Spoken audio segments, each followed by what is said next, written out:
আসসালামু আলাইকুম, lifestyle of lovely চ্যানেলে সবাইকে স্বাগতম জানাচ্ছি। বিকালের নাস্তার জন্য একদম ঝটপট ভাবে একটা সবজি পরোটা তৈরি করে দেখাবো আজকে, কোনো রকম বেলাবেলির ঝামেলা ছাড়াই।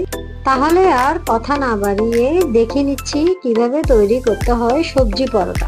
প্রথমে একটা মিক্সিং বলে আমি এখানে বাঁধাকপি কুচি, পেঁয়াজ কুচি, টমেটো কুচি, কাঁচামরিচ কুচি, গাজর কুচি, ধনিয়া পাতা কুচি নিয়ে নিয়েছি। এখন দিয়ে দিব স্বাদ মতো লবণ, হাফ চামচ কালো গোলমরিচের গুঁড়া, 1 চামচ চিলি ফ্লেক্স দিয়ে সবজিগুলা সব মিক্স করে নিব। অ্যাড করে দিলাম একটা ডিম দেওয়ার পর আবারও সবকিছু মিক্স করে নিব একসাথে। সবকিছু মেশানো হয়ে গেলে দিয়ে দিলাম 1 কাপ চাউলের গুঁড়া, 1 কাপ ময়দা। আপনারা চাইলে আটাও ইউজ করতে পারেন।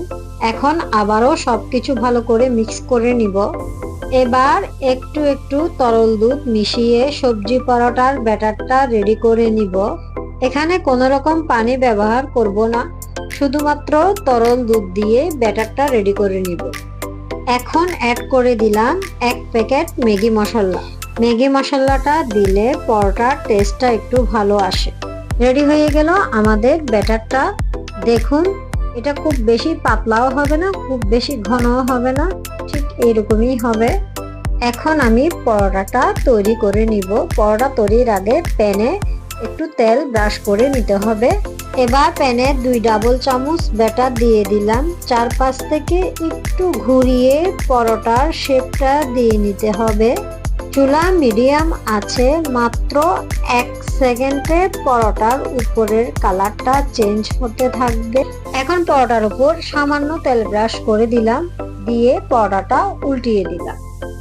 মিডিয়াম আছে, আরো 1 সেকেন্ডের মতো পরোটাটা প্যানে রাখবো। আর একটু সামান্য উপর পাট তেলটা ব্রাশ করে দিলাম। দেখুন, পরোটাটা আমার রেডি হয়ে গেছে। এখন উঠিয়ে নিব। চাইলে বিকালের নাস্তা কিংবা বাচ্চাদের টিফিনে এই ঝটপট সবজি পরোটা তৈরি করা যায়। আশা করছি আমার আজকের রেসিপি সবাই থেকে ভালো লাগবে। যদি ভালো লেগে থাকে লাইক, কমেন্ট, শেয়ার করে দিবেন, কারণ আপনাদের লাইক, কমেন্ট আমাকে অনেক উৎসাহ করে। এবং ইউটিউব চ্যানেলে সাবস্ক্রাইব করে দিয়ে নতুন নতুন রেসিপি দেখার জন্য পেজে ফলো দিয়ে রাখতে পারেন। রেডি হয়ে গেল ঝটপট রেসিপিতে সবজি পরোটা। আজকের মতো বিদায়, আল্লাহ হাফেজ।